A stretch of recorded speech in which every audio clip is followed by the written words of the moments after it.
தமிழக தொழில் வளர்ச்சியில் ஒரு புதிய அத்தியாயம் தொடங்குகிறதா என்ற கேள்வியை எழுப்பும் வகையில் தூத்துக்குடியில் கிரீன் காப்பர் என்ற புதிய திட்டத்தை தொடங்குவதற்கான முக்கிய உத்தரவை சென்னை உயர்நீதிமன்றம் வழங்கியுள்ளது. வேதாந்தா குழுமம் தூத்துக்குடியில் சுற்றுச்சூழலுக்கு பாதிப்பு குறைவாக இருக்கும் வகையில் கிரீன் காப்பர் தொழிற்சாலை அமைக்க தமிழக அரசிடம் அதிகாரப்பூர்வ அனுமதி கோரி விண்ணப்பம் செய்ய வேண்டும் என நீதிமன்றம் உத்தரவிட்டுள்ளது. இந்த உத்தரவு தமிழகத்தின் எதிர்கால தொழில் வளர்ச்சிக்கு ஒரு முக்கிய திருப்புமுனையாக பார்க்கப்படுகிறது.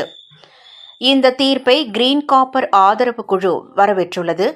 சுற்றுச்சூழல் பாதுகாப்பு, பொருளாதார வளர்ச்சி, உள்ளூர் மக்களின் நலன் ஆகிய மூன்றையும் சமநிலைப்படுத்தும் திட்டமாக இந்த முயற்சி உருவாக்கப்பட்டுள்ளதாக அவர்கள் தெரிவித்துள்ளனர்.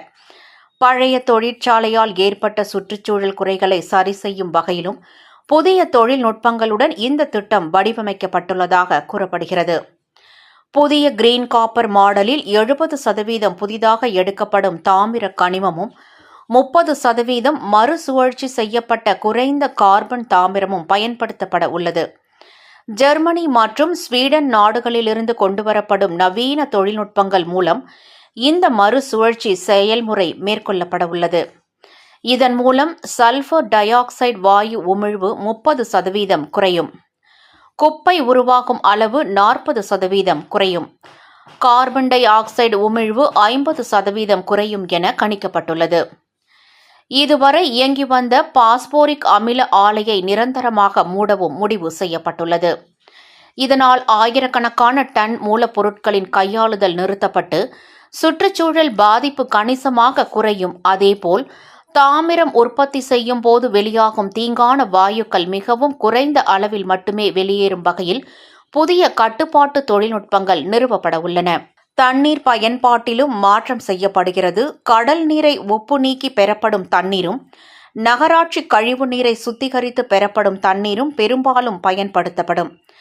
அதிகமாக கிடைக்கும் சுத்திகரிக்கப்பட்ட தண்ணீர் அருகிலுள்ள கிராமங்களுக்கு குடிநீர் மற்றும் பயன்பாட்டு தண்ணீராக வழங்கப்பட உள்ளது. மேலும் உள்ளூர் மக்களின் கருத்துக்களை நேரடியாக கேட்கும் வகையில் தனி மேலாண்மை குழு அமைக்கப்படுகிறது.